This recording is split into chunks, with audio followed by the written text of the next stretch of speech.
As the official healthcare provider of Minnesota United, Allina Health is focused on keeping our Loons in top condition. And with expertise in orthopedics, sports medicine, heart care, and more, Allina has the team to keep your family in the game too. The experts at Allina Health take the time to get to know you as a whole person, helping you achieve wellness for your mind, body, and spirit. It's an altogether better kind of healthcare. Learn more at allinahealth.org.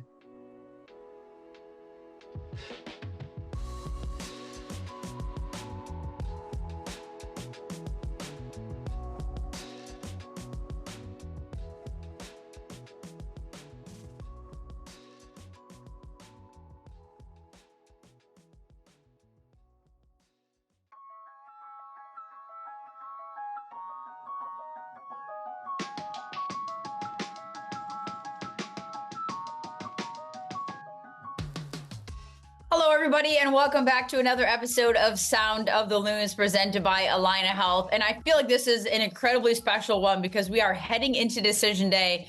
Minnesota United has been climbing up the rankings, climbing up the ladder here into the seeding position to get a playoff position. And now we get to talk to assistant coach Dennis Lawrence, who I believe we haven't talked to you on a podcast since you joined Minnesota United. I know the weather's turning a little bit colder, but for the most part, it's been pretty dang good for your blood, I would imagine. Maybe that's the reason why you left me, Kendra, because I was enjoying the good weather. It's good to be back. Yeah, exactly. A lot of sunshine for you, so I'm sure that's been helpful. But I wanted to just get your take on your adjustment to Minnesota in general, and then I want to dive right into the game at hand and where this team is at and how you guys are looking. But how's your adjustment been this far?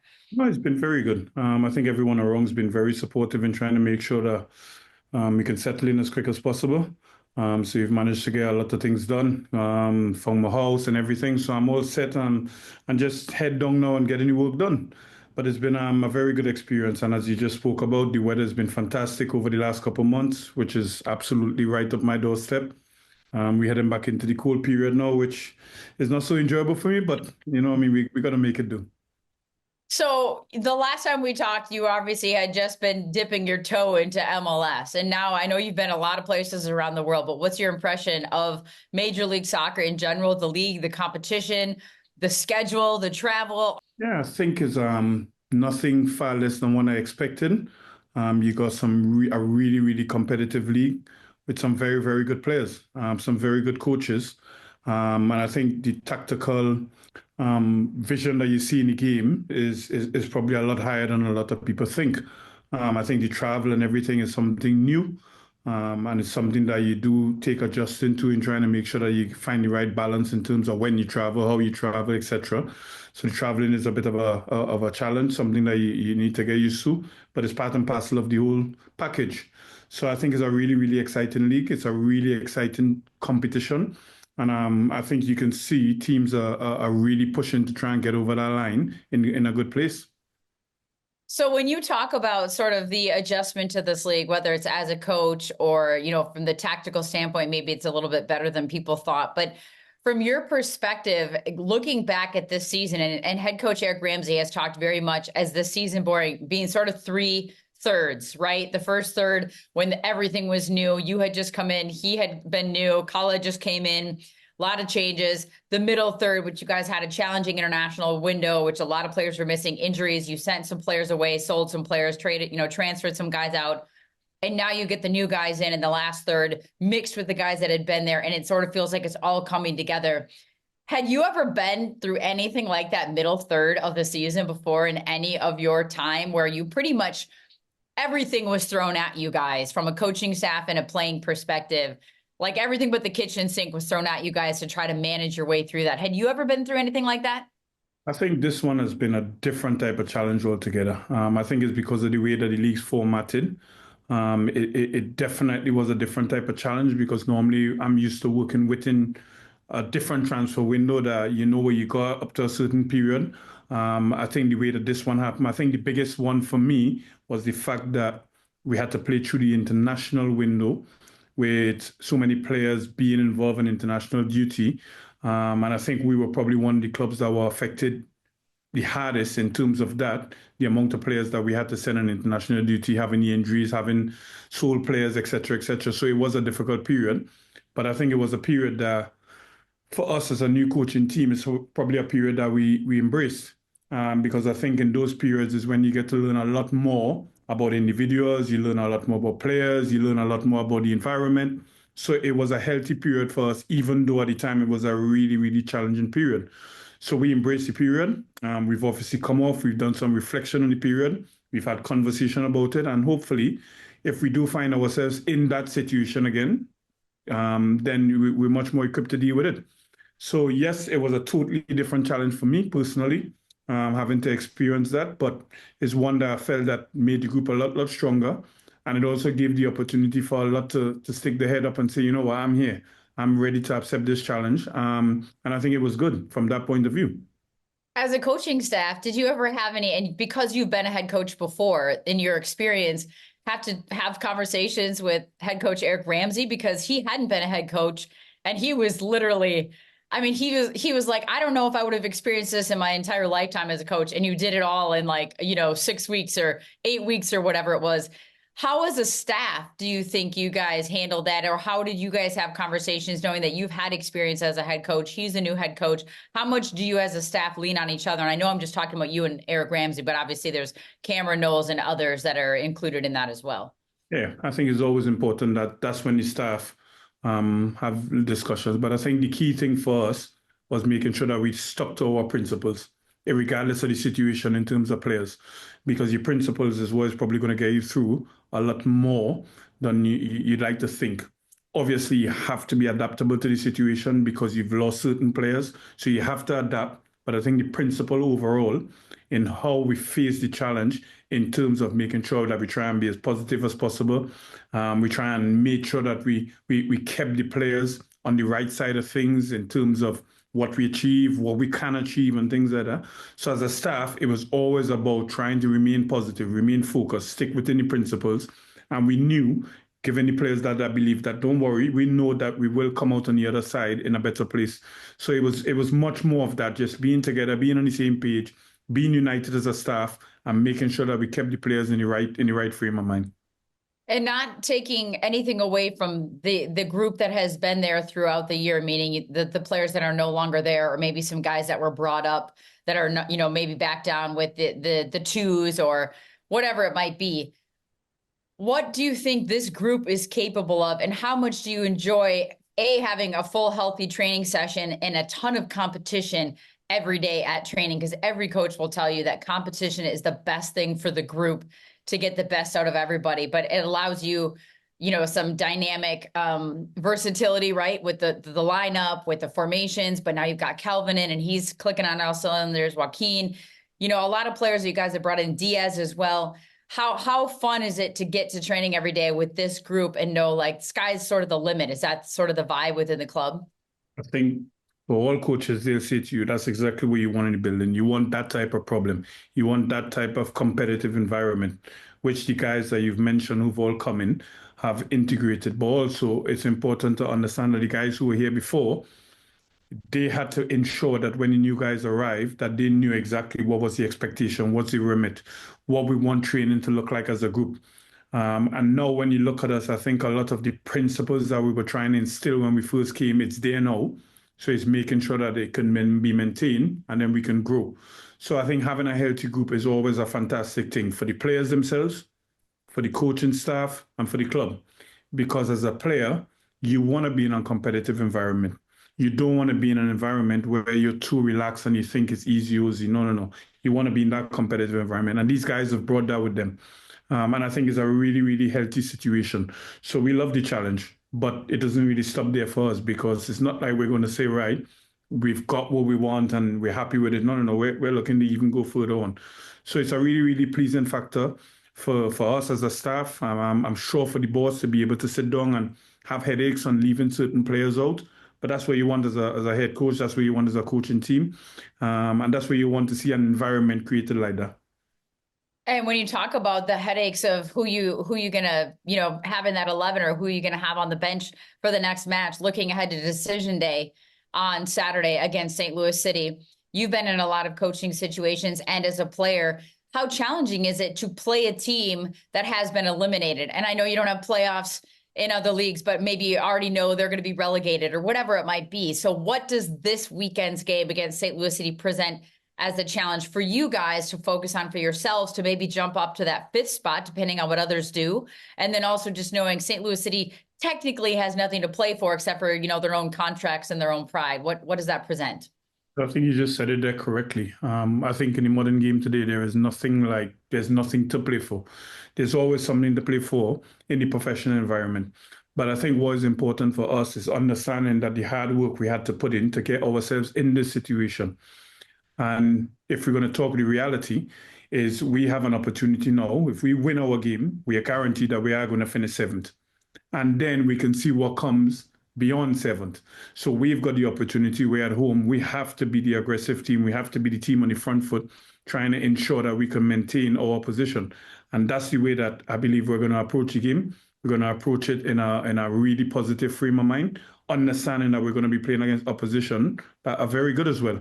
And regardless to where they are on the table, they're going to be a competitive group. They're going to make life difficult for us. And we need to compete. We need to make sure that we win all our duels, and we're fighting for that 7th spot at least. And I know everybody is not back yet from international duty, and there's games going on, I believe, even today. But correct me if I'm wrong. What day is it? Is it Tuesday? It is Tuesday. It's Tuesday. So is Canada, Panama today? Canada today. Okay. And I think that's the last. I think everybody is played. Joe Rosales, he played last night. So it's just the Canadians and just the Panamanian boys, just if they can come through unscathed, which would be great for us. And then we're looking forward to having them back. And then last but not least, just playoff mentality. You just sort of hit it, because I feel like even going into decision day, you're already notched on, already clicked on for that playoff mentality as far as securing 7th position. So then you don't have to play in the wild card game, which to me is massive, because it's just an extra game on the schedule that you really don't need on short rest before, if you advance past that. But what is the mood of the group coming back? I'm sure you had a few days off. You took advantage this time of the international break, aside from the guys that have been traveling. When everybody got back in and back in the mix, what's kind of the mood at training this week? I think the message before we had a little bit of a break was, don't forget what we're coming back into. And the boys and them, they've always come back focused. I think the work we've done over the last couple of days shows that focus on the group. We're still sending those messages that the job is there. It's up to us. We got to make sure that we look after ourselves, recover well, work hard, and just embrace when the boys get the group all together. So, yes, it's been a bit of a down period, because obviously the boys have been on a road trip for the last game, 7 days on the road. It's good to come back, spend some time with the family, get a bit of a downtime. But the moment we came back in together as a group, the work started again. So we're hoping, well, I'm going to say positively, we are going to be set. And we're going to go in and we're going to give every single thing to try and see if we can achieve our goals as a club. Awesome. Thank you for joining me. Go get your hot chocolate. It's a little brisk outside. There we go, Kendra. Thank you very much. Thank you. Have a great day. We'll talk to you soon. All right. Thank you. All right. Stay tuned, everybody. Sound of the Loons segment number 2 coming up next with Wil Trapp.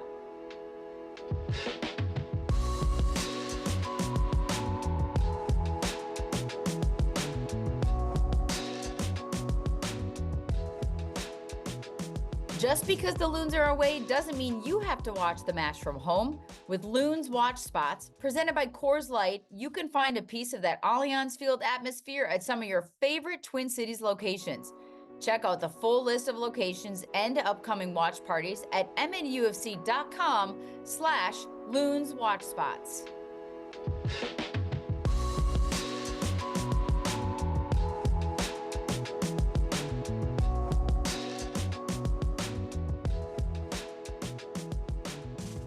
All right, everybody. Segment number 2 of Sound of the Loons, presented by Alina Health. We just got done with assistant coach Dennis Lawrence, and now we get the captain, Wil Trapp. And I am pumped. I feel like there's an energy about this podcast, because we're not in playoffs yet, but you're in the postseason one way or another. You guys have had a true international break where you actually got to enjoy a little time off. You had a crazy road trip leading into it. But what is the mentality like in the group for you? You've been around a lot. You've had a lot of challenges this season, but in your career, what is the mood for you coming back into training and getting everybody back in as soon as you can? I know Dane's still playing today. Carlos is still playing today, but what's it like heading into Saturday's game? Yeah, I think we've had a good week of training. We've had obviously guys away, but the guys that have been here, we've been able to focus on some of the elements that we can fine tune going into this game and then also the playoffs. And I think you touched on it. Having that excitement of what's to come is certainly palpable in the group. Knowing that this isn't just a game to get in the playoffs like we've had, I think every single season I've been here, it's been decision days like, are we in or are we not in? Which there comes some excitement and some pressure with that. But the fact that now you're looking at chasing up and catching people and that excitement is a whole different animal, I think, because it really poises us for what's to come and ultimately, hopefully, great performances in the playoffs.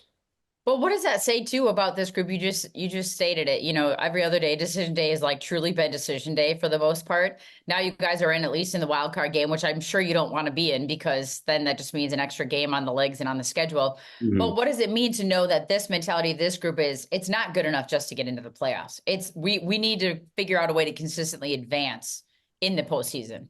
Yeah, it's a great question. I think also first and foremost, the fact that we've secured a home game, whether it's the wild card game or a three-game series, is what our fans at minimum deserve.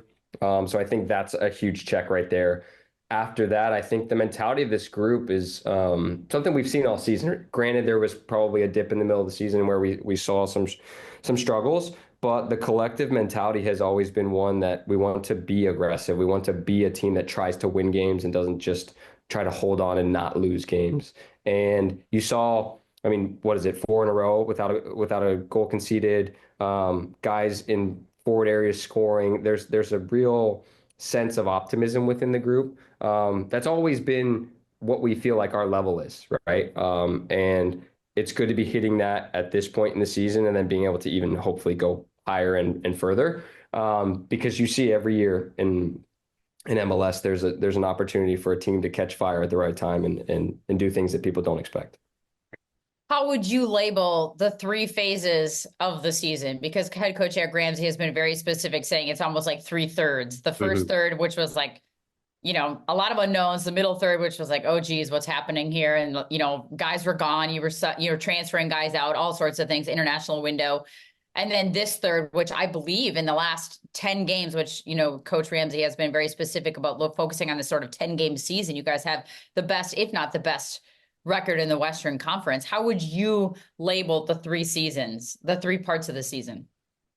Yeah, I think the first third of it was certainly a little bit of a honeymoon phase where we're still winning.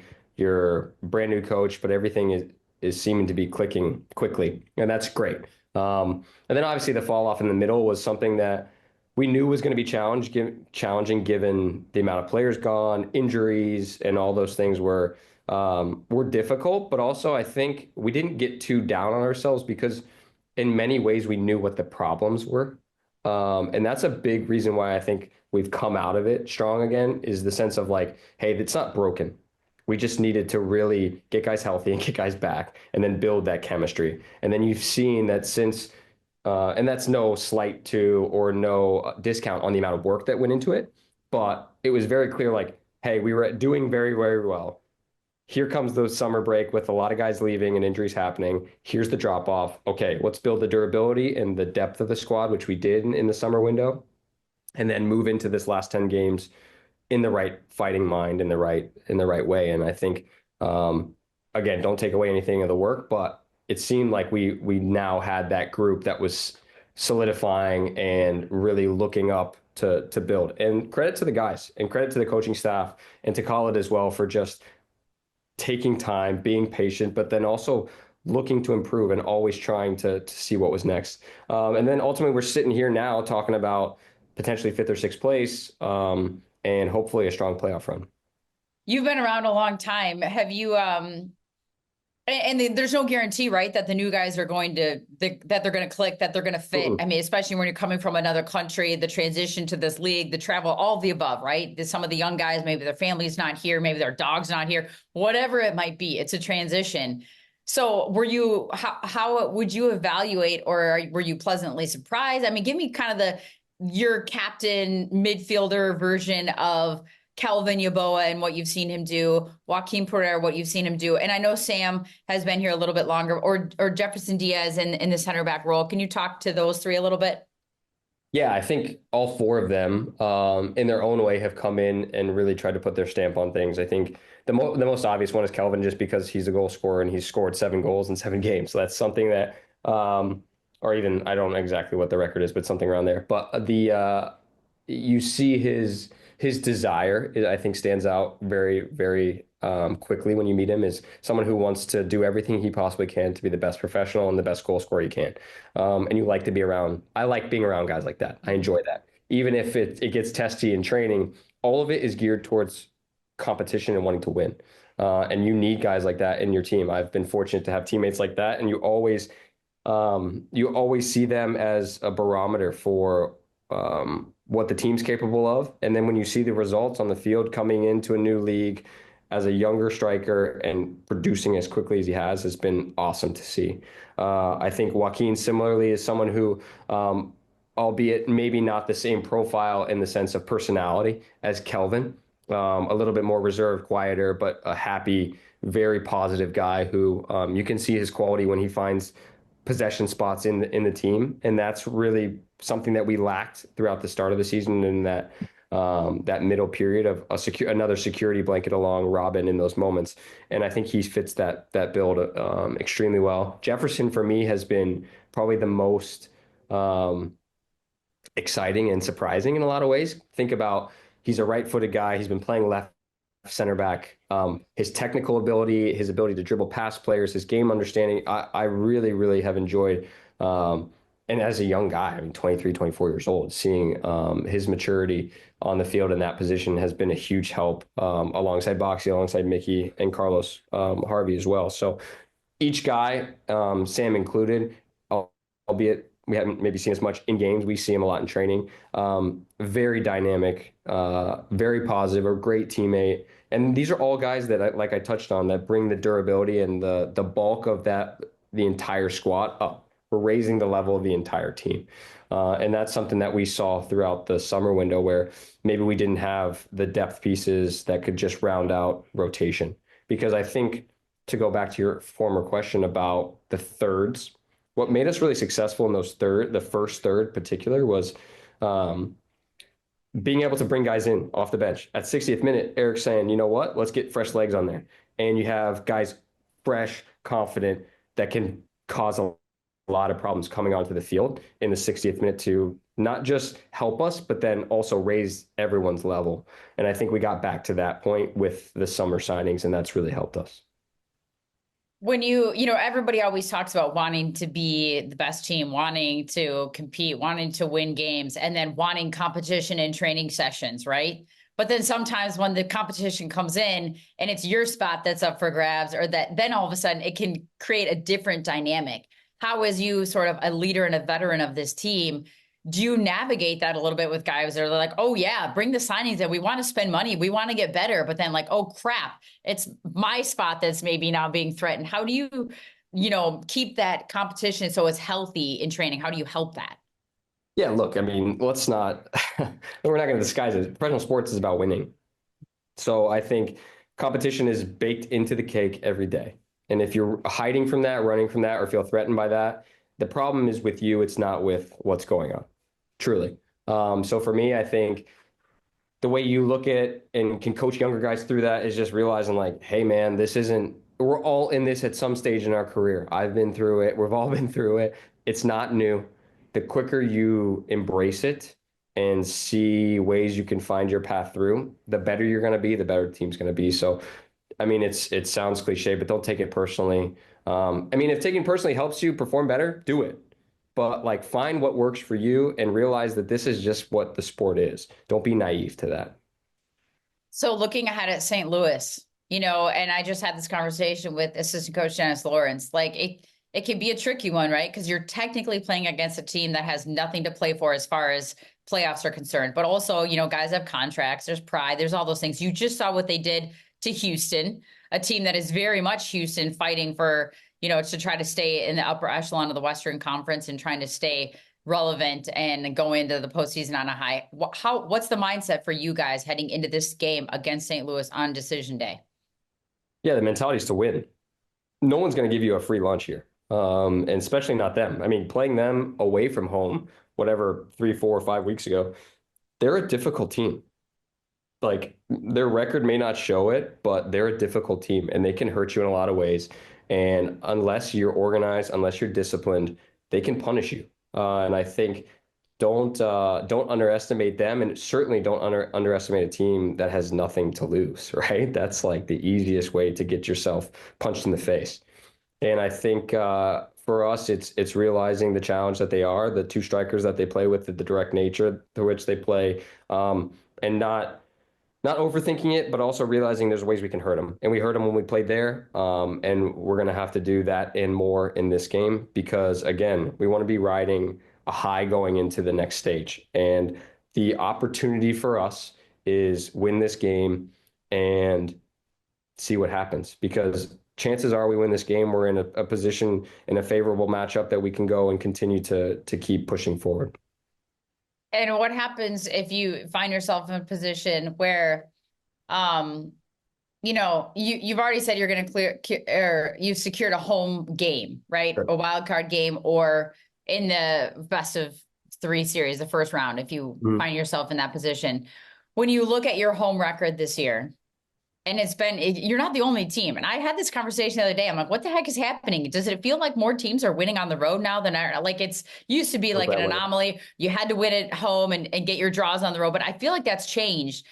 If you find yourself in a position where like, what do you have to prove at home? What is it that needs to change to get this home field situation on the up and up? It sounds like a stupid question because I don't know. There's like not a magic answer, right? You go into every game wanting to win and show your fans like, hey, we love to perform for you. But what do you think the key is? Yeah, for me, I try to parcel it out and look at the moments and the pieces of performances where it was at its best, right? You look at the Colorado game at home, 3-0. Obviously, that's a standout win for sure. But even against Cincinnati at the end of like the second half, where we're losing, but we're playing extremely well. A lot of the second halves we've had where we're kind of pushing to win the game is where I think our best performances have come out. Whereas when sometimes you get this false sense of security at home where you need to be the aggressor, but you're trying to control it, you don't want to get out of control, whatever it may be. Ultimately, I think for us, the more disciplined we are in our compactness and not thinking we always have to be the aggressor, is where we find the sweet spot on the road. And it's no different at home, right? Setting the line of pressure, for example, at the top of the circle is not the end of the world at home. Maybe it's not always the most sexy thing to watch, but it also gives us more control throughout the course of the game. And I think that is something we've done extremely well on the road and we can do at home in this game. We did against Colorado, and it's fine. Let St. Louis, like, center backs have the ball for a little bit of time. They're not going to hurt us really. But when we do have the ball, I think the element of quick transitions to push the ball forward, to counterattack, to be ruthless, and to be dynamic when we do have the ball is where we can get the crowd element higher and more involved. And then ultimately, it's about scoring goals and making sure set pieces were locked in. So there's not a perfect recipe. I think it's more just taking the elements of the best performances we've had at home and then looking at the same thing happens on the road in many regards. MLS games can be crazy. They can be all over the place, but the more control we can offer both sides of the ball, the better chance we have of winning. And ultimately, Kendra, it's about winning. Win the game. Do you enjoy the flexibility in formations, or just even the fact that you guys have changed formations quite a bit this season because you're adapting to what the game gives you, or you're trying to dictate the way the game is going to go? Do you enjoy that flexibility in the tactical nature? Because that's not always been the case. Sure. Like, do you enjoy that? Does your role change as much? Because I feel like you kind of have, I won't say the luxury, because the position you do obviously requires a ton of work, but you get to stay relatively central. You sort of know what your obligations are in that midfield role. Do you enjoy that there's some flexibility in the tactical nature of the game this season? Yeah, I think if you're a professional and you love the game, you like to be learning new things. And I think for us, it's been great to have Eric's mind that's always thinking about how we can find advantage. And ultimately, I think that's fun for players. Maybe in the moment when it's not working, you don't like it so much, but the idea that like, hey, we're trying something, we're trying to evolve, we're trying to adapt, and grow the team so we're more versatile. I love that stuff. I think it's great. I think our players have done a good job. For the most part, I always laugh because I think the graphics, we botched the graphics like pre-game, like what the formation actually is. It's been pretty similar like almost the entire season, but there's a couple times it's a little different. But I'll look at the graphic. I'm like, no, that's not what we're playing today, but sure. So we have, it feels less versatile or less volatile rather on our side of things, because we're out on the field every day and we see it, we can feel, okay, this isn't really working, let's tweak it. And the tweaks are more minor than maybe you guys that aren't sitting in on it every day. We'll see. Well, and to be fair, I mean, you'll be sitting maybe up in a booth someday, I'm sure. Yeah, but, for sure. But I feel like people are so hell-bent on the dang formations. Yeah. Like people sit in they're in the TV truck. No, do you think? I'm like, it doesn't matter. Like the guy's going to float around. Everybody is so versatile. You know what I mean? Like what we throw up there, it does not matter because the movement of the players is so different. I was trying to tell somebody the other day about a stopper and a sweeper, and they looked at me like I had two heads. Like what is a stopper and what is, it's just not the same anymore. There's too much versatility in the players on the field these days. And there's phases of play too, right? Like how you are in goal kicks is going to be different than how you have the ball at midfield. So it's one of those situations where I think it's interesting for the supporters to be able to maybe learn a little bit more about that and see, okay, when we're building up from the goalkeeper off goal kicks, here's how we set up, because we want to stretch their team as much as possible, create as much space as possible. So we have set up this way, right? Versus when we're in the front half of the field, it changes to a center back, a left center back, and a right center back, right? And then maybe those central connections change, whatever it may be. But yeah, those are just phases of play, and phases of play change based on lots of things versus the opponent versus who's available on our team, et cetera, et cetera. So it's fun. It's fun to be able to stretch your mind, to learn about, for me at my age and my years of experience, to be able to keep learning is what keeps you young and keeps you excited about the game. So you're volunteering for a chalk talk with the fan base. Is that what you're saying here? I don't know. If they want one, sure, we can always do that. We can always do that. In your free time. We'll do that in your free time. Last but not least, I mean, do you already have your outfit laid out for Saturday? Do we get like a sneak peek? I know the fan base is super excited for your arrival shot. Oh, they are. As long as it's not the bongy suspender, like, aren't you glad it's colder so he can't ever wear that again? Yeah, but I think Saturday might warm up on us a little bit, so who knows? Don't tempt fate on that one. I don't have a sneak peek. I haven't really thought too much about it. You're lying. I don't know if they're clamoring for me or not, but yeah, it's always fun when the weather gets like this, like we were talking about before. When the weather gets like this, I really enjoy it. Like layers. I'm sure you do. Okay, awesome. Well, thank you, Will. I appreciate you taking the time. I know you got a busy schedule, so thanks for taking the time, and I'll look forward to seeing you guys on Saturday. All right, Kendra, thanks. All right, thank you. All right, thanks, everybody. That's another episode of Sound of the Loons. We'll see you again either next week or in a couple weeks at some time heading into the postseason. Talk to you soon.